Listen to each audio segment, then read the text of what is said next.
This episode is brought to you by Marvel Studios Echo. All episodes streaming January 9th, only on Hulu and Disney+. Rated TV MALV. Viewer discretion advised. Maya Lopez has betrayed her mentor, the notorious Kingpin. Now on the run, she returns to her hometown to prepare for the biggest fight of her life. Don't miss Marvel Studios' hardest-hitting series yet. An epic 5-episode event. Marvel Studios Echo. All episodes streaming January 9th, only on Hulu and Disney+.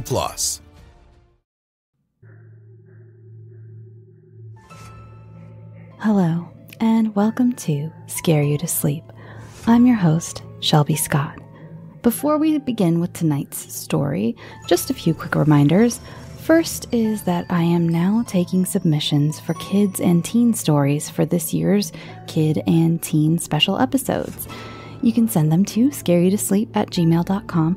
Just remember to put kid or teen story in the subject line and let me know your child's age and what name you'd like me to refer to them by. It can be first and last name, last initial. You can make up a name. It's totally fine. Safety is key, so whatever you'd like me to say, I will say. Deadline is September 30th. It's coming up soon, so get those submissions in. I don't know what I was about to say. I've already got quite a few, so I'm super stoked to see how many I'll get. I actually wasn't sure how many I would get this year because, for obvious reasons, everything is shut down. Everyone is up in the air. Parents are having a tough time. Kids are having a tough time. Teens are having a tough time. We're all having a tough time. So I totally understood if I wasn't going to get as many, and they might not be as long of episodes this year, I will say, but I'm super excited that they've already come rolling into my email. So yay. Second is just a reminder that the show is moving to Spotify. By October 8th, Scare You to Sleep will be Spotify exclusive. I have so many goodies coming up for you too. I will be coming out with a Halloween-themed guided nightmare right here on the main feed. That's going to be the first guided nightmare on the main feed since the first guided nightmare. I'm so excited, and I feel like there's probably a whole slew of new listeners out there who haven't heard the guided nightmares because Patreon is gone now and you can't even access them right now, even if you wanted to. And don't worry, I'm figuring all of that out too. Also, the kids and teens episodes will be over on Spotify as well as the exclusive episodes. So those are just a few of the great things you can look forward to when I settle into my new home over at Spotify. Also, remember the show will be completely free to listen to on Spotify. I was a free Spotify user for years until about a year ago when I went premium. And honestly, both versions of the app are amazing and I cannot wait to see you there. Now, on to tonight's story. I apologize if you hear honking. That's the elote guy outside my window, and I love him to death. I was trying to find a window to record this intro because I have the entire episode done except for the intro and outro, and it was construction workers all day on the roof next door, and I was like, okay, intros real quick. We're going to find a window, and now he's here. It's fine. We're all fine. It's cool. So I apologize if that noise is bothersome. This was just the only time I could find so I could get the show out on time because it's already 6 p.m. We have another full-length story this week. Author Nicole Bishop-Herr has built a beautiful world that I honestly wish I could get lost in. I've already written to her and told her I need to know more about the woman in this story, and this is if you've been looking for a non-gory episode, if you've been needing a break from gore, I know I've had a few that were pretty bloody and squishy lately and existentially terrifying. This is going to be a nice, very supernatural kind of, I don't want to say a break, but it's a little different it's a little of a different speed than I've been going at lately. Anyway, I'm getting ahead of myself. I present to you the Bellerose Hounds.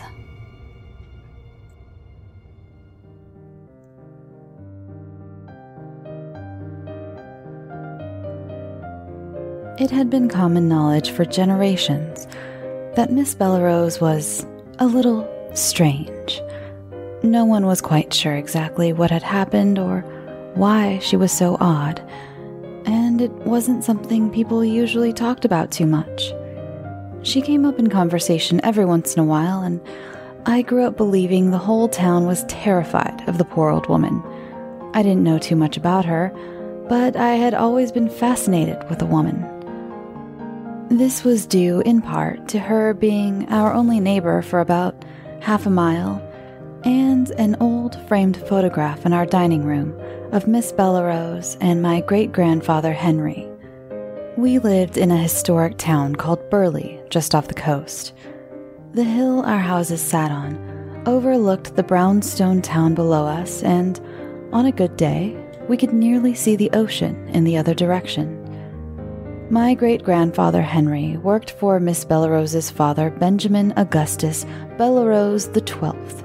Everyone in town always said Mr. Bellerose was the seventh son of a seventh son, but no one was really sure.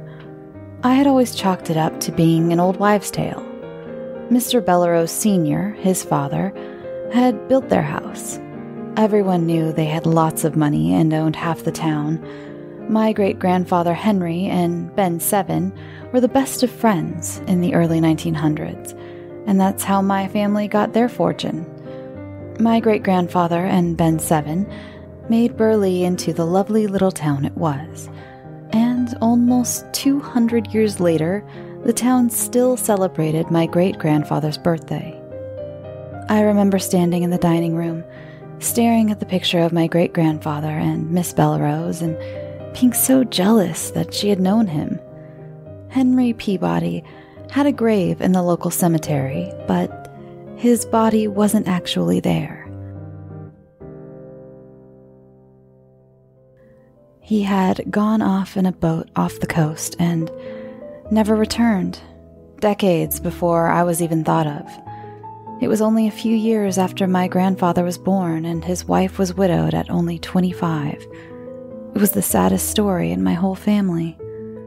I'd stare at the picture, and then I'd wait at the window and hope to see Miss Bellerose out feeding her hounds. She must have had 24 out behind her house. On the last Tuesday of every month, I'd watch Miss Bellerose leave her house and walk down her lane into town to the newspaper office. As far back as I can remember, she put an ad in the paper looking for hired help to help tend to her house and hounds.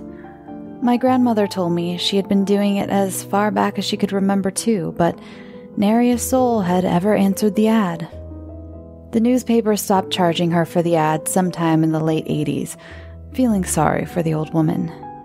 Miss Bellerose had never had a mailbox put up at the old mansion and refused telephone service.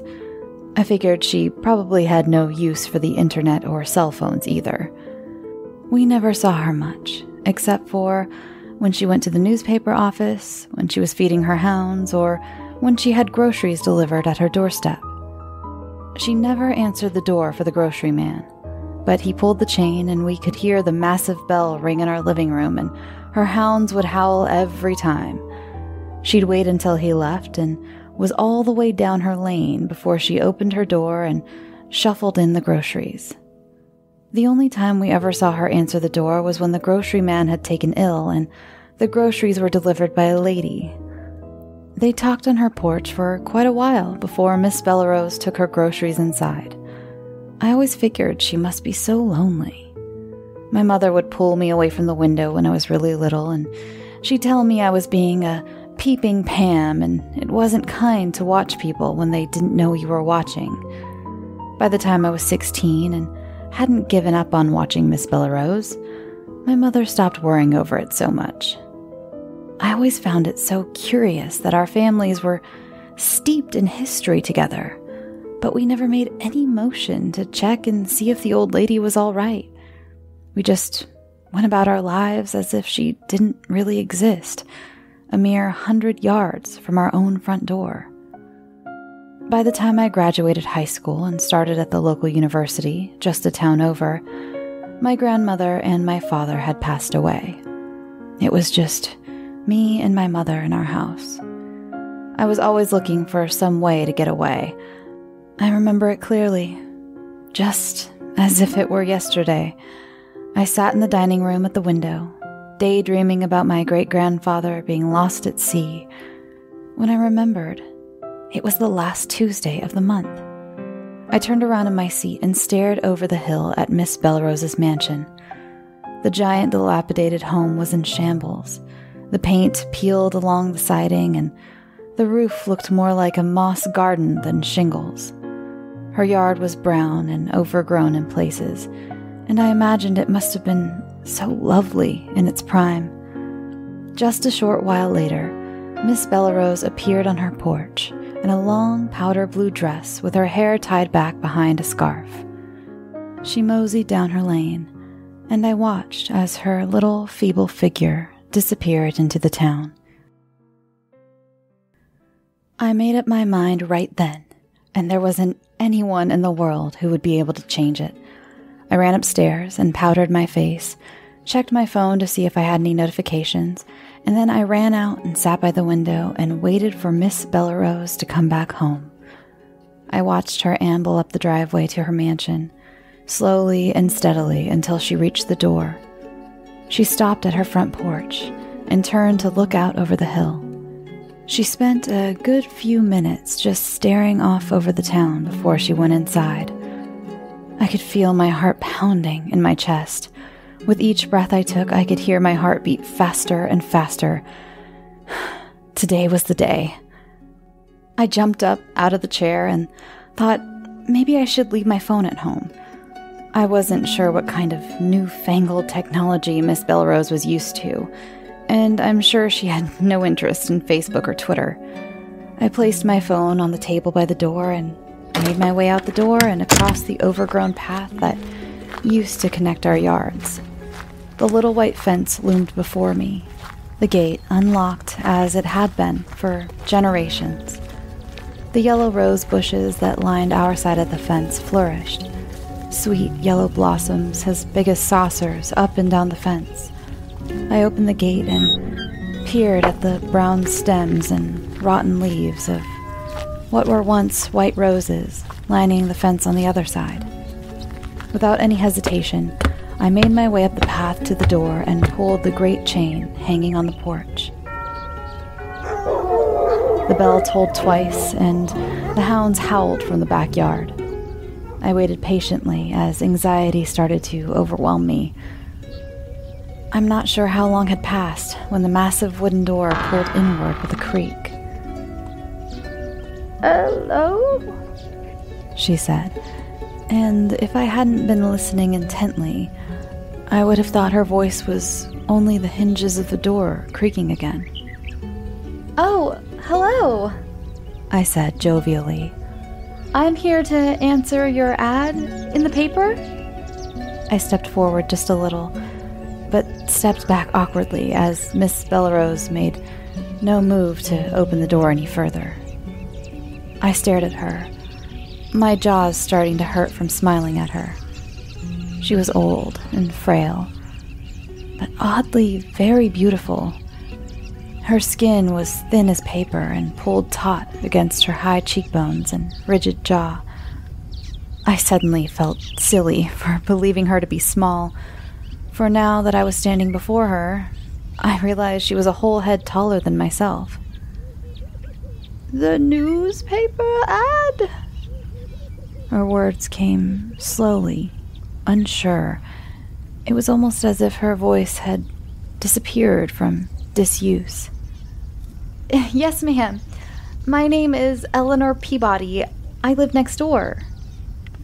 I stepped back and forth on my left and right foot from nervousness. "Oh, my word," she uttered, stepping back and pulling the door inwards with her. Oh, do come in. Oh, how wonderful to meet you. Oh, how beautiful you are, sweetling. Oh, do come in," she exclaimed, her face suddenly glowing and radiant. I noticed as she smiled she had all her teeth, something I found remarkable for a woman her age. "Would you like some tea? I've just made a fresh pitcher. Oh, and don't mind him. He's a peach." She nodded toward a large dog, staring me down from the corner. She moved with such briskness from the parlor to the kitchen, I couldn't help but be amazed. The dog was massive, with big yellow eyes rimmed with black fur. His coat was gray and white all over, except for around his eyes. Is he a wolf? I asked, hoping my curiosity wasn't unwarranted as I followed Miss Bellerose to her kitchen. I tried hard not to look around me, but I was instantly consumed by the lavish interior. I had always been fascinated by antiques, and the Bellerose mansion was like a museum. The wallpaper, though peeling in places, looked like it was the same wallpaper from a century ago. The parlor had been decked out in innately carved sofas with velvet cushions, and huge paintings adorned the walls. The kitchen sat off to the back of the house, and in the middle sat a grand butcher block with a huge indention in the middle from generations of use.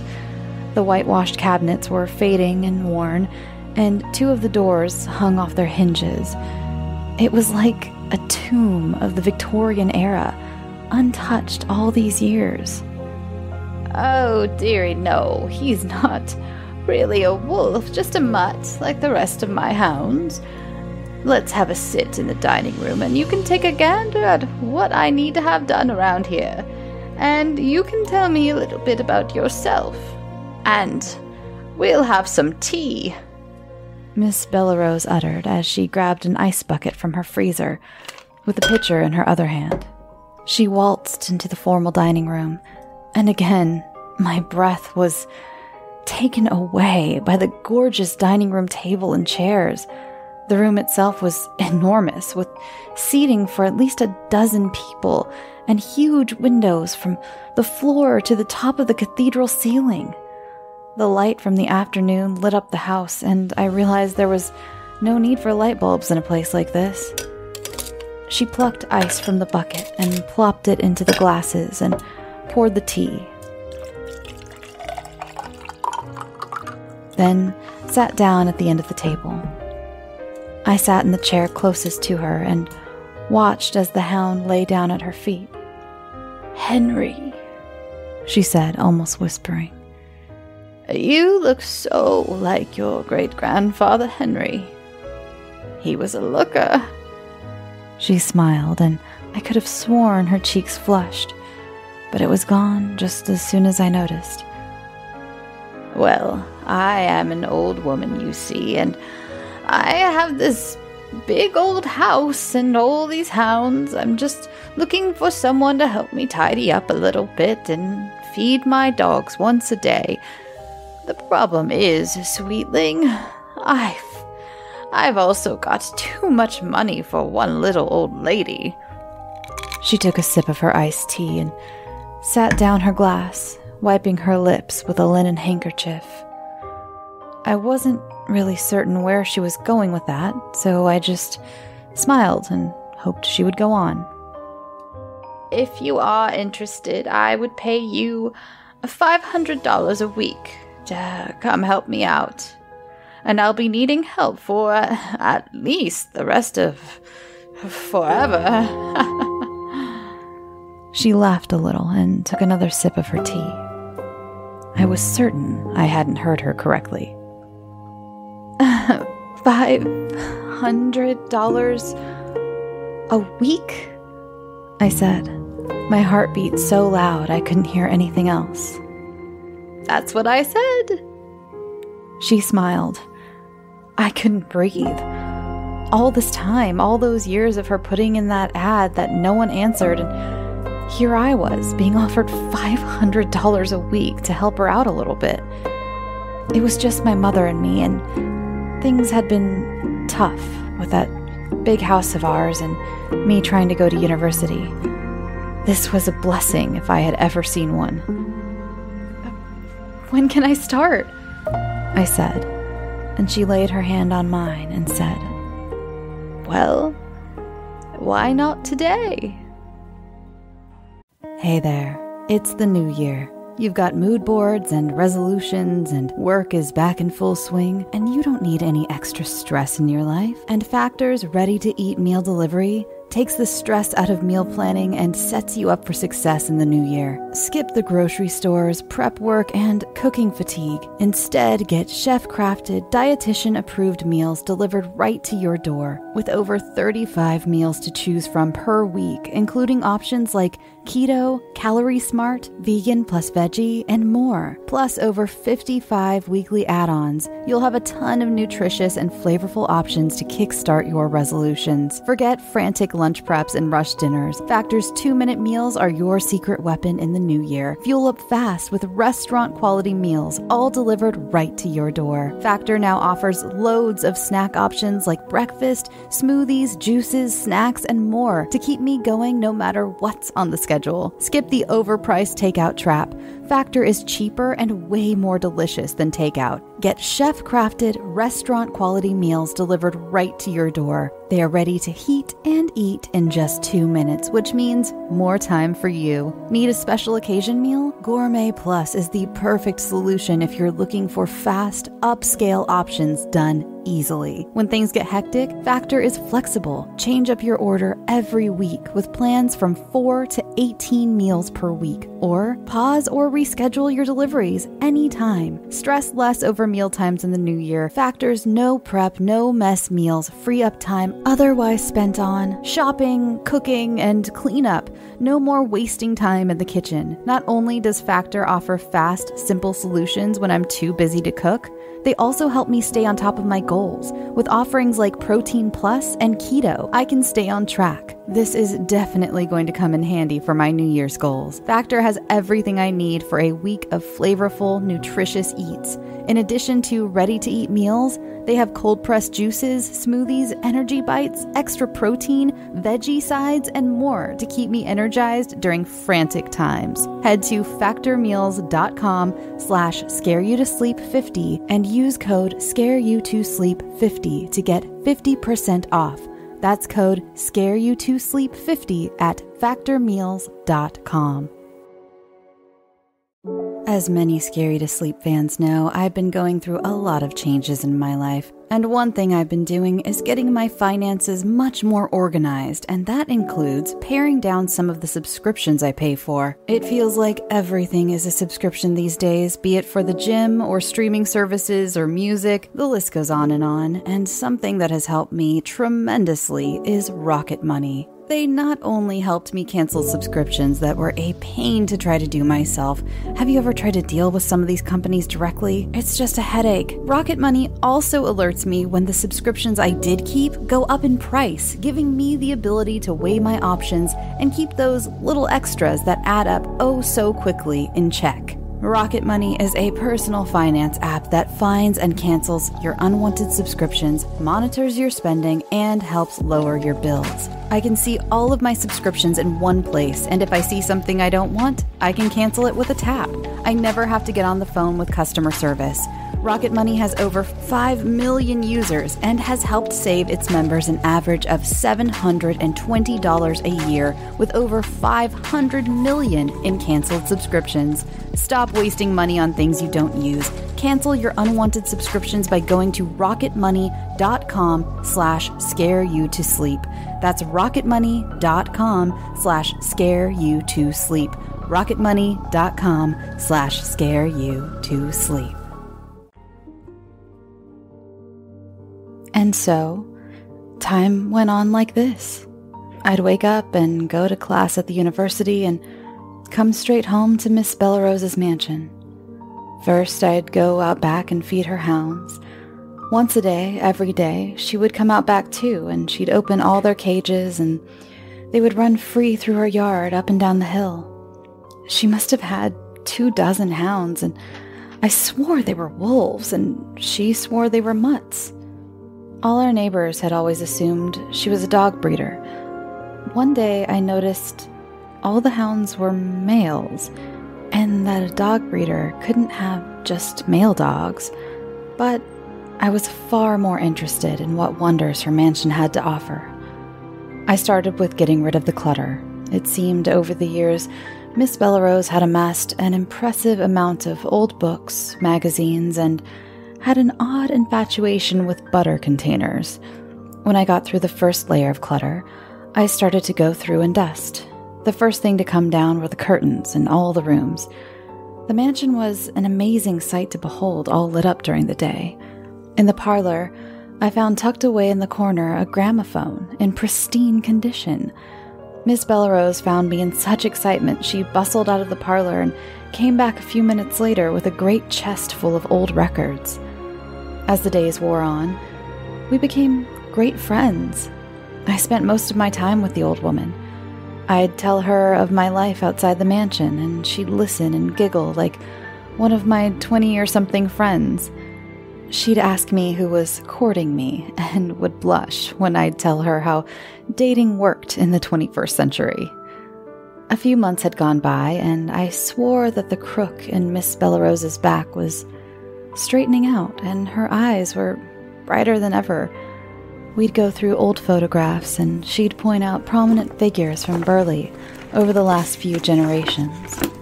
There wasn't a single television in any of the 14 rooms of the mansion, but her library bore more stories than Netflix could pretend to offer me.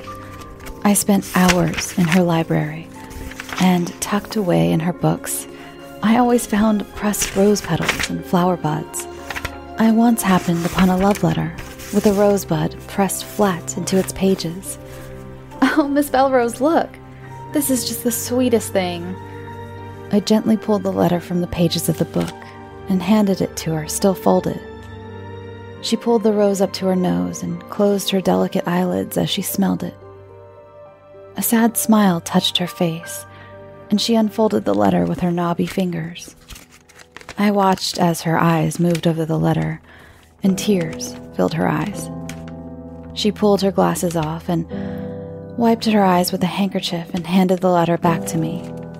I placed it back in the book and put it back on the shelf. Pretty soon, the house was cleaned up, and the hounds were the happiest mongrels I'd ever seen. One of the hounds had taken a particular liking to me, and I'd always let him out first. He'd follow me around as I fed the others and stayed by my side all the while I cleaned up the house. Miss Bellerose had never bothered to name the hounds, and I was far too interested in the library to ever ask her why. When the house was all tidied up, she decided there wasn't much else to do. "Why don't we go out for a bite to eat?" she said to me one afternoon as we sat on the front porch drinking tea. "Why don't we?" I smiled. The change in Miss Bellerose had been remarkable. Oftentimes, I had to remind myself this woman was old enough to be my grandmother at least. Her skin was pulled tight across her face. The only wrinkles were those just around her eyes and lips. Her hands were the oldest part of her, I think, knobby and bent from arthritis. She never complained of any pain, and I'd never seen her take any kind of medication. She was remarkable. I pulled my car from around the house, and she got in on the passenger side. "You ever been in one of these contraptions, Miss Bellerose?" I giggled as she strapped herself in. "Oh, maybe one of them old jalopies," she giggled and pulled her hat on her head a little straighter. For the next few months, we'd go on outings. We'd have brunch in downtown and go to the antique stores. She'd find something she owned and would giggle in delight at the price people would pay for silly things like baking soda bottles. She was a hoot, and everyone in town was always happy to see her. We'd go out for lunch and dinner on the same day, and she'd tip our server the same as whatever our check was. One day, she said she wanted to go out to the shopping mall in the next town over to see what all the fuss was about. I swore to myself that this lady was the same lady I met. But there started to be a real change in her. I tried to deny it at first, but soon other people were starting to catch on, and I couldn't deny it any longer. The woman was younger. Her back was straight, her eyes were bright, her skin was radiant and glowing. The long hair she kept tied back in a tight bun seemed fuller. I'd catch myself staring at her, and I'd shake my head. The transformation was uncanny. Pretty soon, she looked so much younger, we started telling everyone she was Miss Bellerose's daughter, Augustine, here for a visit. It was all curious, but I had grown to love the woman dearly, and I found myself proud of the transformation. "Let's go through the attic and see what wonders we can find," she announced one Saturday afternoon. We headed up the steps to the attic, which I presumed hadn't been opened in at least 50 years or better. The door was stuck, but she gave it a good pull, and it opened towards us with a dust cloud and the sweet smell of junk that had been sitting for years. I was positively overwhelmed by excitement. The attic was full to the brim of boxes and old chests, overflowing with generations upon generations of memories. She made her way over to a chair in the corner, preserved by an inch thick of dust. She sat with a puff of dust and giggled as she pulled a chest over to her. "Oh, the 20s, she said, opening the chest and pulling a vintage dress to her chest. She smiled, and I could almost see the memories dancing behind her eyelids. "The 1920s? I asked, trying to figure out just how old she really was. She didn't answer me, but pulled out the clothing from the chest. She dusted off a floor-length mirror and would hold a dress up to her form, then throw it at me to try it on. "This, my dear," she'd say, as she threw a hat in my direction. I pulled the great windows open and pulled an electric fan up the steps in hopes of blowing out some of the dust. We rifled through the whole attic that day, and she brought a huge chest of clothes down to add to her rotation. We were packing things up for the day when we came across a box of old tintype photographs. I pulled open the box and reached in. "Oh my goodness! Miss Bellerose, you look just like this woman." I held out one of the photographs for her to see. It was a young woman, sitting on a white rocking chair underneath a sycamore tree. She smiled wildly, and I was surprised since these photographs took so long to take. The dress she wore was long and lacy, and I guess she must have been Miss Bellerose's grandmother. "My word," Miss Bellerose said as she took the picture into her hand. She pulled her left hand up to her cheek and held it. "My word," she said again, as she knelt down to rifle through the box of photographs with me. She pulled the box closer to her and pulled out a few more pictures. They were all of the same woman, I thought. She closed up the box, and we went downstairs for the day. We never did go back up in the attic after that day, but I always thought she must have just been sad from all the memories that were entombed up there. "This house is falling down around me, I think, sweetling," she said to me one day. I was rubbing that particular hound's ears as I sat with him on the floor of the parlor. I looked around, observing what really might be falling down. The wallpaper had certainly seen better days. The floorboards were cracked and creaked. A few windows upstairs had spiderweb cracks through them, and the kitchen cabinets were still in a state of disarray. "Well, I suppose that could be fixed," I said, hopping up. "Let's head down into town and see if we can find someone to fix things up, why don't we?" Miss Bellerose was already going for her hat by the time I was on my feet. I noticed she'd left her hair loose and flowing today, and I could have sworn it wasn't as gray as it used to be. We headed down to the local construction company, and she got an estimate on the work she needed done. Mr. Sherman happily took the job and said he'd send a team right away. There was a lot of work to be done to get the mansion back into its prime, and Mr. Sherman knew it. His team would be there for at least 2 years or better to get the work done. Just like he promised, a team of construction workers were there at the beginning of the week, and they started fixing things. The hounds didn't like them much, and Miss Bellerose told them to steer clear of the hounds while they were there. She kept them locked tight while the men were working, and would let them run free almost every night. A few months went by, and Miss Bellerose was more radiant than ever. Her hair hadn't a speck of gray in it. I checked the bathroom's trash cans for hair dye, but an empty box never turned up. Her hands were more youthful, and the knobs of arthritis were barely there. Sometimes I couldn't believe my eyes, but I knew Miss Bellerose hadn't gone anywhere. Her voice was as clear as day, and she was almost as physically fit as myself. It was curious, but she paid me enough to not ask any questions. I noticed one afternoon, as I was washing the curtains, that one of the construction workers seemed to be paying more attention to her than before. His name was Blake, and I figured he must have been maybe 10 or 15 years older than myself. He was tall and handsome and, as Miss Bellerose would say, built like a brick shithouse. Every time she'd throw out one of those old Southern phrases, I'd nearly die from laughter, and she'd just giggle a little bit and sip on her iced tea. Blake really was a handsome man, though. He had to have been nearly 6.5 feet tall, with eyes as green as emeralds, and he had long blonde hair he kept in a knot on the top of his head. You could watch the muscles move under his tanned arms as he worked, and we watched him work an awful lot. "Miss Bellerose?" I called to her from the kitchen, wondering if I should iron this set of curtains or steam them.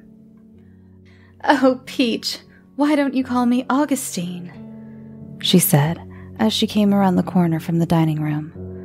"Miss Bellerose just makes me feel so crotchety." She was wearing this sweet little white vintage dress from the attic, and she had her hair piled on top of her head. It was jet black, and little pieces fell down around her face. She wasn't wearing her glasses today, and it suddenly dawned on me that I didn't remember the last time she had.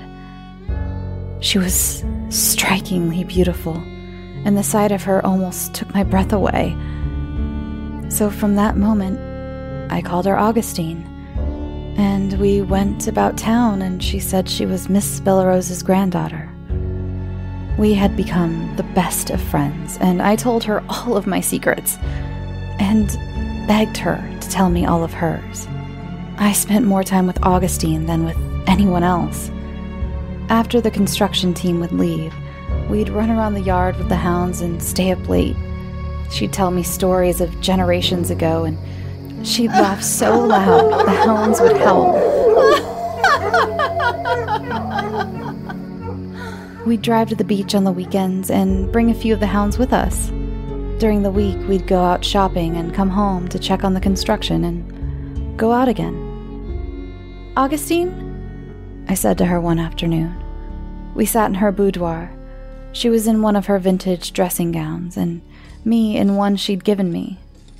She pulled a brush through my long auburn hair, and I watched in the mirror as her dainty fingers threaded my hair into a braid. "What's that, Peach?" she said, silver eyes looking at mine in the mirror.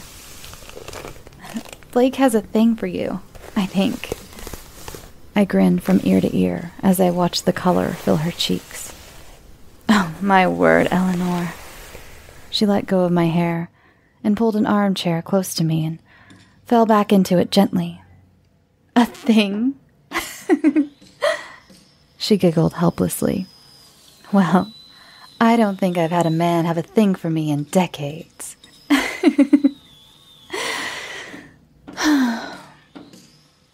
She giggled and then sighed, looking out the window across the lawn to where Blake was replanting the white roses by the fence. His blonde hair, piled on top of his head in a bun, caught the sunlight. One of the hounds sitting at my feet sighed heavily, and another made his way in through her door. "Do you really think so? Do you think he could love an old woman like me?" She stood and looked at herself in the floor-length mirror, hand on her cheek. She let her hand slide down her neck and across her bosom, and down along her form. I laughed out loud at her, and the hound at my foot gave a little woof. "That settles it, then." And so it went that Miss Augustine Bellerose found herself making eyes at Blake. I'd excuse myself to run errands and visit my own lover in town, and I'd make sure to give her time to herself.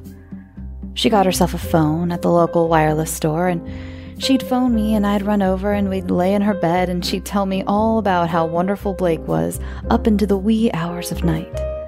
She was infatuated, I could see. Every day that she spent with the man, I swore her beauty would finally become so overbearing that she'd burst into flames like a phoenix. She was delightful in every way, and I loved her dearly. She'd phone me at midnight, and I'd run across the garden beds to her porch, and we'd have tea under the moonlight as the hounds howled at us. The townsfolk were talking, but we didn't care what they were saying. She'd go with Blake to the movie theater, and she took in all the wonderful delights of the 21st century. She still refused to get a television for the mansion, and I couldn't see why the mansion would ever need any more entertainment than the gramophone in the parlor. We'd push back all the furniture and roll up the carpet and lock up the hounds and invite Blake and my boyfriend over, and we'd dance until we felt like our legs would fall off. The construction of the mansion was drawing to a close, and I had gone down into town to meet with my beau and give Mr. Sherman the last check from Miss Bellerose. I walked into the construction company office and waited patiently at the counter for Mr. Sherman to come out from the back of the shop. I pulled the check out of my purse and laid it up on the counter for Mr. Sherman.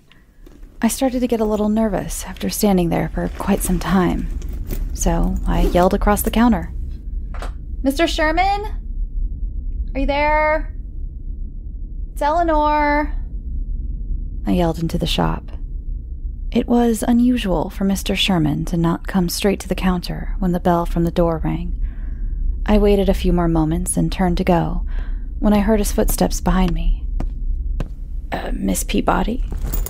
he said, and I turned on my heel to face him. His face was as white as paper, and I instantly thought he must have fallen ill. "Oh, Mr. Sherman, you look like you've been drug hard and put up wet. What's happened? Should I call someone?" Instinctively, I pulled out my phone and started to dial 911. "Oh, no, that's all right, Miss Peabody. Thank you for bringing this along. Does Miss Bellerose want a receipt?" He didn't move to take the check, but left it sitting on the counter where I had laid it out. "Oh, no, that's okay. But are you sure there's nothing the matter?" "Just bad fish, I think," Mr. Sherman said, and he turned to go back out to his shop. I thought no more of it, and I made my way over to the Bellerose mansion. I made my way up the hill and looked at the beautiful house sitting before me, freshly painted and shingled. It was an amazing sight to behold, and I snapped a quick picture of it with my phone before heading up the steps. I never knocked anymore, and I made my way in the front door. "Augustine!" I yelled as I went inside. There wasn't any movement, and I stopped in the hall and tried to be quiet, listening just in case I was interrupting Augustine with company. "Augustine?" I said again, after hearing no movement in the house. Not even the hounds outside made a noise. I walked through the house, peering in all the rooms. Her boudoir door was shut, and I knocked on it gently. "Augustine?" I said quietly, thinking perhaps she must be sleeping. "Oh, Peach," I heard from inside. I opened the door, and laying down on the floor next to her bed was a massive hound with snow-white fur. He looked up at me with the saddest eyes of any dog I'd ever seen, and those sad eyes were as green as emeralds. I felt my heart stop as I gazed at the mongrel, and I held my breath as I looked up at Augustine lying in bed. She was in her favorite white lace dressing gown, with her long hair braided down her neck. "Oh, Peach," she said as I stepped into the room. I sat down in the armchair next to her bed and grasped her knobby hand in mine. The arthritis had returned, and it looked more painful than before. I grasped her long braid in my hand and My fingers caught on the rough, gray hair twisted into the braid. I looked up into her silver eyes, bloodshot from tears and rimmed with fine wrinkles. Her lips were dry and rough, and the skin was pulled so tight around her face, she looked like a skeleton laying there against her clean white sheets. "Oh, Heej, you'll have to go, okay? You will have to leave me. Do you hear me? Do you hear what I'm saying? I need you to leave this room. I need you to leave this house. Leave me," she screeched and sat up in bed, her crooked finger pointing at the door. "And don't you ever cross that threshold again," she said, voice shaking. I could feel tears behind my eyes. But I did as she said. I left Bellerose Mansion, and I never went back. I finished up at the university, and my boyfriend became my fiancé, and then he became my husband. We spent the wonderful years of our marriage traveling the world together. I couldn't get Miss Bellerose off my mind. For the first few months, I'd try to phone her, but she had the phone disconnected. I tried to send her mail, but it was always returned to me. Time went on, as did my life. I had so many lovely years with my husband, and we never really settled down or made a family. I got a call from Burley one day, and knew that it was my mother. She had been ailing for years, and it was one of those moments when the phone rings and you already know what the call is about. She died and left the old house to me and my husband. And after all those years, we made our way back to Burley to settle down. It had been at least 40 years, I think. I'd been to Burley to visit my mother on many occasions, but I never once let my eyes rest on Bellerose Mansion. I'd close them or look away, rather than bear the pain of looking at it. We moved into my old family home, and I sat in the chair by the window in the dining room, and I looked out across the garden path at the dilapidated mansion and the brown lawn and the decaying roses at the fence. I stared for what must have been days. I'm not sure how much time had gone on, when, down at the end of the lane, I saw a little old woman making her way up the driveway. I looked at the calendar and saw it was the last Tuesday of the month, and I looked back out the window, and there she was, Miss Bellerose, headed back from putting an ad in the local paper. Behind her, a little ways back, plodded the biggest white dog I'd ever seen. And I'd bet you $500 his eyes were as green as emeralds.